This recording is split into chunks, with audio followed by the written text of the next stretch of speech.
Hello everyone, आप सभी का पीरियोडिक टेबल के फोर्थ लेक्चर में बहुत बहुत स्वागत करता हूं। तो अब लेक्चर को और आगे बढ़ाया जाए, है ना। तो हमने लास्ट लेक्चर में लर्निंग टेक्निक्स देख लिया था और इस लेक्चर में हम एनालिसिस करने वाले हैं one by one S block की, पी ब्लॉक की, डी ब्लॉक की, एफ ब्लॉक की, इन सभी की हम एनालिसिस करने वाले हैं, राइट। तो सबसे पहले हम एस ब्लॉक की एनालिसिस करेंगे आखिर, क्योंकि अभी तो फिलहाल पीरियोडिक टेबल में हम पूरी एस ब्लॉक को पढ़ नहीं सकते क्योंकि एक चैप्टर है ये। पी ब्लॉक भी एक चैप्टर है, डी ब्लॉक भी एक चैप्टर है, एस ब्लॉक भी सब एक चैप्टर है अभी, ठीक है। आगे चल करके डी एंड एफ सब एक चैप्टर है। तो अभी तो उतने डिटेल में हम पढ़ नहीं सकते चैप्टर को, क्योंकि इंडिविजुअली वो 11th 12th में सब पढ़ना होता है, राइट। 11th में आपको एस ब्लॉक, इस तरीके से आगे चल करके और भी आगे चैप्टर पढ़ने, 12th में भी डी एंड एफ है, तो इस तरीके से पढ़ना है। तो फिलहाल हम ओवरव्यू कर लेते हैं कि आखिर कुछ छोटे मोटे चीज़ जान लेते हैं उसमें, उसी को कह रहे हैं कि एनालिसिस ऑफ पीरियोडिक टेबल। सो सबसे पहले यहाँ पे क्या करने की ज़रूरत है, इस बात को समझिएगा थोड़ा सा गौर से, कि एस ब्लॉक में टोटल 2 ग्रुप्स हैं, है ना। एक तो जनरल इलेक्ट्रॉनिक कॉन्फ़िगरेशन की बात करें तो एस ब्लॉक की general electronic configuration NS1 to 2 होता है। एक्चुअली अभी आपको इलेक्ट्रॉनिक कॉन्फ़िगरेशन सिखाया नहीं है, मैं सिखाऊंगा आगे चल करके, लेकिन आपको जब देखेंगे तो जनरल इलेक्ट्रॉनिक कॉन्फ़िगरेशन यही आएगा। उस समय इलेक्ट्रॉनिक कॉन्फ़िगरेशन लिखने के बाद आपको पता चल जाएगा कि कैसे आखिर ये जनरल इलेक्ट्रॉनिक कॉन्फ़िगरेशन आया है, ठीक है। इसके बाद आप समझिए कि यहाँ पे एस ब्लॉक में टोटल 2 ग्रुप्स हैं। 2 ग्रुप कौन कौन से हैं? So alkali metal and alkaline earth metal, जैसा कि पीरियोडिक टेबल में मैंने पहले आपको दिखा दिया है और बता भी दिया था, जिसको रोमन में उसने या तो 1 ग्रुप कह सकते हो या 1A ग्रुप कह सकते हो। एल्कलाइन अर्थ मेटल को आप चाहें तो 2 कह सकते हैं या सेकेंड A ग्रुप कह सकते हैं, तो आपकी मर्जी। यहाँ पे अगर हम बात करें पूरे एस ब्लॉक में 2 ग्रुप हैं तो सारे के सारे मेटल हैं, सिर्फ हाइड्रोजन को छोड़ करके। सिर्फ हाइड्रोजन को छोड़ दें, जो कि हाइड्रोजन एक नॉन मेटेलिक गैस है। ऑल आर मेटल, मतलब रेस्ट जितने बच गए, रेस्ट ऑल आर मेटल, जितने लोग बच गए ना, सिर्फ हाइड्रोजन को छोड़ करके बाकी सारे के सारे मेटल हैं, राइट। नेक्स्ट बात करें अगर कि एस सबसेल जो होता है, यानी कि एस वाला सबसेल जो होता है इस तरीके से, उसका एक ऑर्बिटल होता है, यानी कि एक ही डब्बा होता है ऐसा, और उसमें 2 इलेक्ट्रॉन भरे जाते हैं। इसीलिए तो 2 इलेक्ट्रॉन भरे जाते हैं यहाँ पे, इसीलिए 2 ग्रुप होता है यहाँ पे, राइट। 2 ग्रुप आपको पता है, एल्कली मेटल और एल्कलाइन अर्थ मेटल। तो ये बड़ा ईजी है। इस तरीके से एनालिसिस हम आगे भी देख लेते हैं। एस ब्लॉक का देखे, अब देखते हैं हम थोड़ा पी ब्लॉक का एनालिसिस हम देख लेते हैं, राइट। तो पी ब्लॉक का एनालिसिस आप देखेंगे तो बड़ा आसान है, सिंपल है, सोचने में ज़्यादा दिक्कत नहीं है इसको। और ऐसा नहीं कि कुछ रटना है इसमें, बिल्कुल रटने की ज़रूरत एक जरा सा भी नहीं है, सब नॉर्मल तरीके से हो जाएगा, कोई दिक्कत नहीं आएगी। तो जनरल इलेक्ट्रॉनिक कॉन्फ़िगरेशन की जैसा हम बात कर रहे थे, तो इसमें भी हम जनरल इलेक्ट्रॉनिक कॉन्फ़िगरेशन की ही बात कर रहे हैं। तो general electronic configuration NS2 NP1 to 6, right. और पी ब्लॉक में टोटल 6 ग्रुप होते हैं, ये आपको पता है ना। मैंने पीरियोडिक टेबल आपको दिखा भी दिया है। वो 6 ग्रुप में से कौन कौन से ग्रुप हैं ये देख लेते हैं। तो सबसे पहले boron family, boron, aluminium, gallium, indium, thallium, याद हो जाना चाहिए आपको अब तक। सो 13th ग्रुप कहते हैं या 3rd A कहते हैं। Carbon family, carbon, silicon, germanium, tin, lead, ये 14th ग्रुप, ये 4A ग्रुप भी कहलाता है। Nitrogen, phosphorus, arsenic, antimony, bismuth, nitrogen family कहते हैं उसको निकोजेन भी कहते हैं। और निकोजेन का मतलब क्या होता है? सफोकेशन, है ना, एक्सप्लोजिव और पॉइजनस। यहाँ पे जितने भी तरह के पॉइजनस गैसेस हैं वो सब यहीं से मिलते हैं, ज़्यादातर नाइट्रोजन फैमिली से। और जितने भी ब्लास्ट करने वाले एक्सप्लोसिव मटेरियल जो होते हैं वो इन्हीं से बनाया जाता है। TNT आपने सुना होगा, है ना। तो ये सब जितने भी बारूद वगैरह या जो भी बॉम्ब वगैरह बनाया जाता है वो यहीं से हेल्प लिया जाता है उसको। और सफोकेशन गैस भी होता है, आपको अगर इसके कांटेक्ट में आ जाओ, अगर एक रूम में पैक हो जाओ और ये गैसेस रहेंगे तो आप बेहोश हो सकते हो, है ना, फेंट हो सकते हो। तो यहाँ पे आप देखिए कि ये 15th ग्रुप और 5A ग्रुप भी कहलाता है। यहाँ पे सबसे मज़े वाली बात ये है कि इस रोमन वाले का जो लिखा हुआ है ना, रोमन में जो चीज़ लिखा हुआ है, मान लीजिए कि 3rd A लिखा है, मतलब उसकी वैलेंस इलेक्ट्रॉन 3 है। जिसका 1A है, रोमन में जो है 1A है मतलब उसकी वैलेंस इलेक्ट्रॉन 1 है। 2A है मतलब उसकी वैलेंस इलेक्ट्रॉन 2 है। 3A है मतलब उसकी वैलेंस इलेक्ट्रॉन 3 है। 4A है मतलब उसकी वैलेंस इलेक्ट्रॉन 4 है। पूरे फैमिली की बात कर रहा हूँ, पूरे फैमिली की बात कर रहा हूँ। 5A है मतलब पूरे फैमिली की 5A यहाँ पे है, मतलब वैलेंस इलेक्ट्रॉन सब का, nitrogen, phosphorus, arsenic, antimony, bismuth, सबका वैलेंस इलेक्ट्रॉन 5 है। तो ये बहुत मज़ेदार चीज़ है, आपको समझ में आना चाहिए ये चीज़, ठीक है। ऑक्सीजन फैमिली की बात करें तो oxygen, sulphur, selenium, tellurium, polonium, तो ये फैमिली है। और जिस तरीके से मैं कह पा रहा हूँ, हो सकता है आप भी याद कर लिए होंगे, तो ऐसे आप भी बोल पा रहे होंगे, ठीक है। तो चैल्कोजेन, ये बहुत ज़रूरी है, आपको याद करना ही पड़ेगा, आज नहीं तो कल याद करना ही है, फंस जाओगे अगर नहीं याद करोगे तो चैल्कोजेन को हम ओर्स फॉर्मिंग भी कहते हैं। तो जब मेटलर्जी आप पढ़ेंगे क्लास 12th में या 10th क्लास में भी आपने मेटलर्जी पढ़ा होगा, तो उसमें भी आप देखेंगे कि क्या करते हैं यहाँ पे कि जो ओर्स जितने भी बनाते हैं, ये ओर्स मैक्सिमम ओर्स आपको ऑक्सीजन फैमिली के ही देखने को मिलते हैं, जिसे 16th ग्रुप या 6A ग्रुप कहते हैं।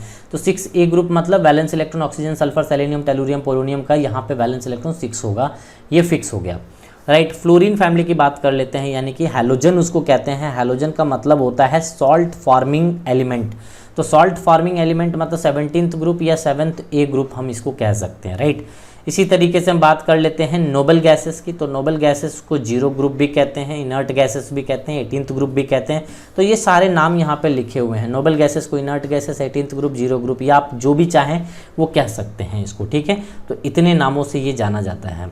उसके बाद क्या है, थोड़ा सा ये समझने वाली बात है कि यहाँ पे हमने कहा था आपको कि ये जो ब्लॉक है, पी ब्लॉक को और एस ब्लॉक को रिप्रेजेंटेटिव एलिमेंट इसलिए भी कहते हैं क्योंकि आप देखिए कि पी ब्लॉक में सारे टाइप के एलिमेंट मौजूद रहते हैं, क्योंकि यहाँ पे मेटल भी है, नॉन मेटल भी है और मेटलॉइड्स भी है, ठीक है। तो तीनों टाइप के मेटल हैं एलिमेंट, और गैसियस स्टेट में भी बहुत सारे मिल जाते हैं। तो इसीलिए हम रिप्रेजेंटेटिव कहते हैं। रिप्रेजेंटेटिव में सारे गुण होने चाहिए ना, स्कूल का क्लास का रिप्रेजेंटेटिव होता है, उसमें सारा गुण होता है, आपके एरिया का रिप्रेजेंटेटिव होता है, वो उसमें सारा गुण होता है। तो यहाँ पे पीरियोडिक टेबल में ये सारे गुण होने के कारण, metal, non metal, gas, metalloids, ये सब होने के कारण इसको रिप्रेजेंटेटिव एलिमेंट भी बोला जाता है, S block and P block को।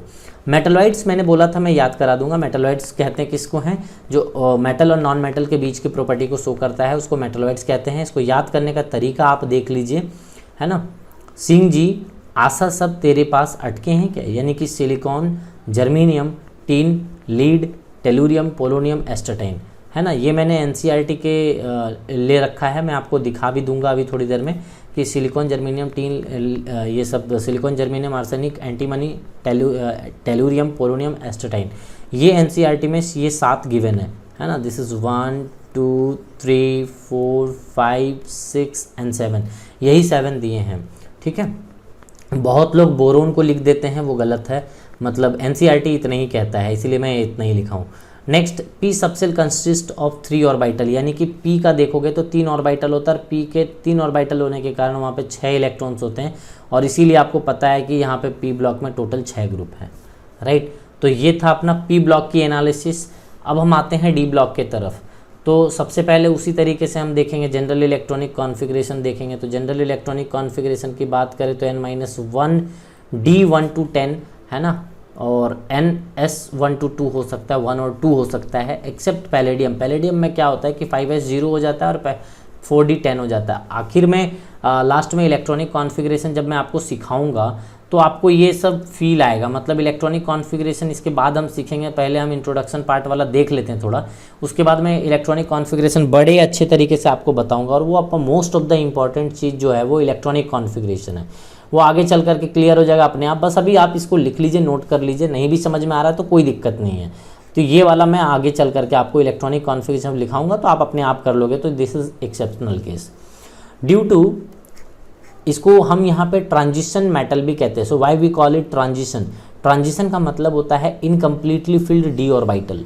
मतलब इनकम्प्लीटली फिल्ड मतलब जब आप इलेक्ट्रॉनिक कॉन्फ़िगरेशन इसके लिखते हैं तो ये पूरी तरीके से इसके इलेक्ट्रॉन्स भरते नहीं हैं, तो इनकम्प्लीटली फिल्ड डी ऑर्बिटल रहता है। डी ऑर्बिटल पूरी तरीके से फिल्ड नहीं रहता है, जिसके कारण हम इसे ट्रांजिशन एलिमेंट भी कहते हैं। जैसे मान लो D1 रहा, D2 रहा, D3 रहा, तो D में तो टोटल 10 जगह है ना, ये इतना बड़ा होता है, 10 इलेक्ट्रॉन भर सकते हो। लेकिन यहाँ पे पार्शियली फिल्ड होने के कारण हम यहाँ पे कहते हैं कि ये इसमें सिर्फ और सिर्फ ट्रांजिशन मेटल का मतलब सिंपली पार्शियली फिल्ड। अगर जो कम्प्लीटली फिल्ड हो जाएगा ना, यानी कि D10 हो जाएगा, अगर मान लीजिए, है ना, कम्प्लीटली फिल्ड, S भी फिल होना चाहिए पूरी तरीके से कम्प्लीटली, और D भी। तो अगर पूरा फिल्ड है ना, तो हम कहेंगे कि जैसे जिंक, कैडमियम, मर्क्यूरी, इनके पूरे फील्ड होते हैं, इसको हम नॉन ट्रांजिशन एलिमेंट कहते हैं, इसको हम ट्रांजिशन एलिमेंट में नहीं रखते हैं, right. So due to completely filled D orbital, इसके कारण। तो सिर्फ डी ऑर्बिटल नहीं, मतलब NS2 and n-1 D2 10 D1 to 10, तो D10 ऐसा होना चाहिए, तब जा कर के हम कहेंगे क्या कि ये ट्रांजिशन मेटल होगा। Cu, Ag, Au ये इसको क्वाइनेज मेटल कहते हैं। पुराने ज़माने में कमोडिटीज़ को एक्सचेंज करने के लिए हम इसको यूज़ में लेते थे, यानी कि जैसे मान लीजिए कि अगर नोट नहीं हुआ करता था उस समय 10 रुपये का 20 रुपये का नोट, तो क्या करते, तो इन्हीं चीज़ों को एक्सचेंज करते थे, वो देते थे, क्वाइन की तरह यूज़ में लाते थे, इसीलिए क्वाइनेज मेटल कहते हैं। So this block consist of total 10 groups, है ना, एंड ऑल आर मेटल्स, जितने भी हैं वो सारे के सारे मेटल्स हैं इस ग्रुप में, यानी कि एस ब्लॉक में कंप्लीटली मेटल एक्सेप्ट हाइड्रोजन, और पी ब्लॉक में तीनों चीज़ थे, और यहाँ पे ऑल आर मेटल, यहाँ पे कुछ भी अलग चीज़ नहीं है, सारे के सारे मेटल है। डी सबसेल जो होते हैं वो टोटल 5 ऑर्बिटल होता है इस तरीके से, और एक ऑर्बिटल में पता है आपको 2 इलेक्ट्रॉन भरे जाते हैं, तो टोटल 10 इलेक्ट्रॉन भरा जाएगा D10, और इसीलिए 10 ग्रुप होता है, ठीक है। तो ऐसे करके डी ब्लॉक के बारे में भी आपको पता चल गया। इसी तरीके से एफ ब्लॉक के बारे में आइए समझाता हूँ आपको कि एफ ब्लॉक के बारे में कैसे समझेंगे। सो एफ ब्लॉक कहता है कि जनरल इलेक्ट्रॉनिक कॉन्फ़िगरेशन, आप देख सकते हैं इस इलेक्ट्रॉनिक कॉन्फ़िगरेशन को आपको भली भांति दिमाग में रखना है, ठीक है, ये काम आएगा आगे चल करके आपको। इट कंसिस्ट ऑफ 2 सीरीज़, यहाँ पे हम ग्रुप और पीरियड वर्ड यूज़ नहीं कर रहे हैं, यहाँ पे सीरीज़ वर्ड यूज़ कर रहे हैं। So lanthanide series and actinide series, ये दोनों सीरीज़ हैं इस तरीके से, तो आप इसे दिमाग में रखें, जो कि हमने दिखाया था आपको पीरियोडिक टेबल में। नीचे इस तरीके से 2 ग्रुप था इस तरीके से, लेंथेनाइड और एक्टिनाइड्स, नीचे पीरियोडिक टेबल के नीचे, ऊपर वाला लेंथेनाइड, नीचे वाला एक्टिनाइड्स, है ना। ऑल आर मेटल, यहाँ पे जितने भी एलिमेंट्स हैं सारे के सारे मेटल हैं, और वेरिएबल वैलेंसी शो करता है। सो ये सब अगर छोटा मोटा चीज़ जानना है ना कि वैलेंसी क्या होता है, ये सब छोटे मोटे चीज़, वेरिएबल वैलेंसी क्या होता है, तो ये सब चीज़ के लिए आप मेरे एक लेक्चर मैंने बना रखा है जनरल केमिस्ट्री करके, वहाँ पे बहुत बेसिक चीज़ मैंने दिया है। सो जनरल केमिस्ट्री जाइए, वहाँ पे लेक्चर आप देख लीजिए, 14 to 15 लेक्चर हैं टोटल वहाँ पे, वहाँ देख लोगे तो एक एक छोटा छोटा पार्ट क्लियर हो जाएगा। मतलब 7 से लेकर के 10 तक के बच्चों को मिनिमम वो वाली आनी चाहिए। प्लेलिस्ट में जाइए, जनरल केमिस्ट्री वहाँ पे देखिए, आपको मिल जाएगा, है ना, और बहुत इंपॉर्टेंट है, वहाँ पे आप देखोगे उसको तो मज़ा आ जाएगा आपको, राइट। चलिए, तो ये एफ ब्लॉक के बारे में था। अब हम आगे बढ़ते हैं कि यहाँ पे और क्या क्या बोला जा सकता है। ये तो था ब्लॉक के बारे में। अब हम यहाँ पे देख सकते हैं कि कुछ general terms using periodic table, periodic table में कुछ जनरल टर्मिनोलॉजी हम यूज़ करते हैं, वो कौन कौन से टर्मिनोलॉजी हैं, आइए हम उसको देखने की कोशिश करते हैं। तो सबसे पहले अगर हम बात करें तो लिख लेते हैं इसका heading, general terms, general terms using periodic table, using periodic table. So कौन कौन से जनरल टर्म्स हैं जो यूज़ करेंगे हम पीरियोडिक टेबल में आगे चल कर के, तो वो सारे आपको भी पता होने चाहिए। जैसे मान लीजिए वॉर क्लासिफिकेशन, एक आपको ये क्लासिफिकेशन पता होना चाहिए, दैट इज़ वॉर क्लासिफिकेशन, है ना। सो वॉर क्लासिफिकेशन क्या कहता है, इस बात को आइए समझते हैं। So on the basis of properties and electronic configuration, वो divided elements into 4 categories, right. So ये टोटल 4 कैटेगरी में डिवाइड करते हैं।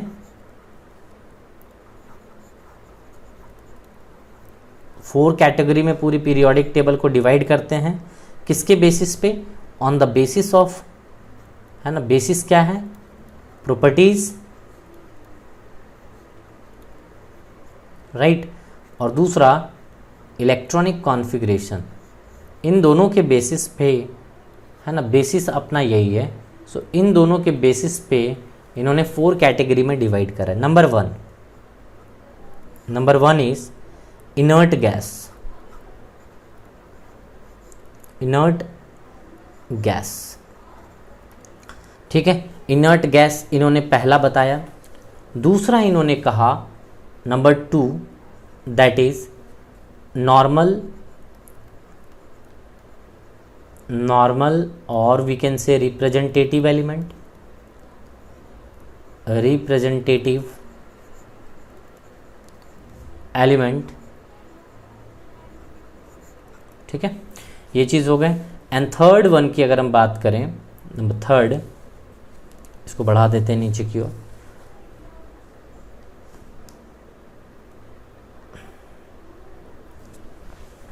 सो थर्ड है अपना transition element, transition element, and fourth one is last one, fourth one, inner transition element, inner transition, inner transition element। ठीक है, तो आइए वन बाय वन हम इन चारों को समझने की कोशिश करते हैं। ज़्यादा डिफ़िकल्ट नहीं है, बिल्कुल नॉर्मल चीज़ें हैं। इनर्ट गैस किसको कहते हैं, अभी मैंने बताया था, अलग अलग नाम बताया था इसके, कि इनर्ट गैस वो कहलाता है जिसका NH2 और NP6 होता हो, वो इनर्ट गैस कहलाता है, यानी कि नोबल गैस, यानी कि 0 ग्रुप 18th ग्रुप जो भी कह लो आप। ठीक है, इसको नॉन रिएक्टिव भी कहते हैं, क्योंकि नोबल गैसेस को हम, इनर्ट मतलब क्या होता है, नॉन रिएक्टिव है ना, इनर्ट का मतलब नॉन रिएक्टिव, ये किसी से रिएक्शन नहीं करते हैं। ठीक है, नॉन रिएक्टिव। और वैलेंस सेल पूरी तरीके से कंप्लीट होता है, आप देख सकते हैं मैंने लिख भी दिया, वैलेंस सेल पूरी तरीके से कंप्लीट होता है, और ये 18th ग्रुप वाले होते हैं, है ना, बता चुका हूँ ऑलरेडी। 18th ग्रुप या 0 ग्रुप जो भी कह लो, helium, neon, argon, krypton, xenon, radon, ये होता है। नॉर्मल एलिमेंट्स किसे कहते हैं या रिप्रेजेंटेटिव एलिमेंट किसे कहते हैं, अभी मैंने थोड़ी देर पहले बताया कि S ब्लॉक और P ब्लॉक के एलिमेंट्स को हम रिप्रेजेंटेटिव एलिमेंट्स कहते हैं। अगर मैं इसका कॉन्फ़िगरेशन लिखना चाहूँ तो मैं सिंपल अगर नॉर्मल रिप्रेजेंटेटिव का लिखूँ तो NS1 to 2 है ना, NP 0 से 5, देखो 0 से 5 ही तक लिखा है, 6 यानी कि नोबल गैस नहीं होता है representative element. SNP block except noble gas configuration. ठीक है, तो मैं सिर्फ यहाँ पर लिख देता हूँ कि जितने भी मतलब इतने में आएंगे, यानी कि फर्स्ट ग्रुप, सेकंड ग्रुप, इस तरीके से जाओगे तो एक्सेप्ट S ब्लॉक यहाँ पे लिख देता हूँ, complete S block, S and P block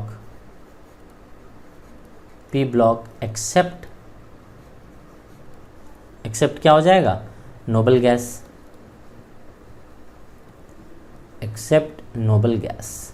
ठीक है, तो इस तरीके से नोबल गैस के बारे में आपको, यानी कि 18th ग्रुप को छोड़ दें तो बाकी सब कोई रिप्रेजेंटेटिव और नॉर्मल एलिमेंट्स उन्हें हम कहते हैं। तो आपको ऑप्शन में डायरेक्टली पूछा जा सकता है, 4 ऑप्शन दे दिए जाएंगे, आपसे पूछ लिया जाएगा which one is representative element और नॉर्मल एलिमेंट। तो ये चीज़ अगर पता है डेफिनेशन तो आप आराम से जवाब दे सकते हैं, राइट। और ट्रांजिशन की अगर हम बात करें तो ट्रांजिशन मतलब डी ब्लॉक के एलिमेंट, और डी ब्लॉक मतलब एक तो डी ब्लॉक में वैसे जो कि N-1 जिसका पार्शियली फिल्ड हो, है ना, मतलब इनकम्प्लीटली फिल्ड हो, उसे हम ट्रांजिशन कहते हैं। क्योंकि जो जिंक, कैडमियम, मर्क्यूरी है वो नॉन ट्रांजिशन आपको बताया था ना, तो इनकम्प्लीटली फिल्ड डी ऑर्बिटल, यानी कि N-1 का डी में जो इलेक्ट्रॉन रहेगा, 1 से 9 तक जो रहेंगे वो सारे ट्रांजिशन कहलाएंगे, है ना। 10 तक 10 आ जाएगा तो वहाँ पे, अब 10 तो हो सकता है, D10 कॉपर का तो होता ही है, D10 तक तो हो सकता है, बट यहाँ पे हम बात करें कि पूरा फुल नहीं होना चाहिए वहाँ पे। 4s1 NS जो बात करते हैं ना, इसको ये लिख देते हैं, जैसे NS है ना, और N-1D ये पार्शियली फिल्ड होते हैं, पूरी तरीके से मतलब भरा हुआ नहीं होता है, और इसीलिए इसे हम ट्रांजिशन एलिमेंट कहते हैं, राइट। लेकिन जिंक, कैडमियम, मर्क्यूरी का पूरी तरीके से भरा हुआ होता है, तो ये जिंक है ना, कैडमियम, मर्क्यूरी, ये लोग पूरी तरीके से भरे हुए होते हैं, जिसके कारण हम इसे नहीं कह सकते, ये नॉन ट्रांजिशन एलिमेंट में काउंट आता है, non transition element, right. Inner transition का मतलब होता है सिंपली F ब्लॉक का एलिमेंट, F ब्लॉक एलिमेंट। देखो यहाँ एक टर्मिनोलॉजी यूज़ की जाती है, मैं आपको बता दूं क्योंकि ये बार बार काम में आएगा। जैसे अगर वैलेंस सेल है, ठीक है, तो वैलेंस सेल को क्या कहते हो, सिंपली आप वैलेंस सेल कह देते हो, है ना। ये जैसे मान लो वैलेंस सेल, तो यहाँ पे वैलेंस सेल कह देते हो, वैलेंस सेल मतलब आउटर मोस्ट सेल, और आउटर मोस्ट सेल के अंदर जाओगे जैसे मान लो कि ये इस तरीके से सेल बनाए, न्यूक्लियस, पहला सेल, दूसरा सेल, तीसरा सेल, है ना, इस तरीके से, तो आउटर मोस्ट जो होगा वो वैलेंस सेल होगा, ठीक है। और इसके N-1 वाला यानी कि ये वाला, ये इसको हम कहते हैं पेनल्टीमेट सेल। क्या कहते हैं, पेनल्टीमेट सेल, पेनल्टीमेट सेल, ठीक है। और उसके भी अंदर चले जाओगे तो हो जाएगा प्री पेनल्टीमेट सेल, यानी कि दिस वन इज N-2 वाला अगर बात करोगे तो this one is pre penultimate shell, third shell वाला, ये वाला, है ना। तो NS जो होता है वो वैलेंस सेल होता है, N-1 जो होता है वो पेनल्टीमेट, और उसके भी अंदर चले जाओगे तो प्री पेनल्टीमेट सेल होता है। तो इस तरीके से कुछ टर्मिनोलॉजी हैं जिसे आपको ज़रूर से ज़रूर दिमाग में रखने चाहिए। ये सब ऐसे पढ़ने के साथ में आपके दिमाग में आ जाता है, ठीक है। चलिए नेक्स्ट अगले लेक्चर में हम आगे और बढ़ाएंगे इसको, ठीक है। इस लेक्चर में इतना ही रहने देते हैं, मिलते हैं अगले लेक्चर में, तब तक के लिए धन्यवाद।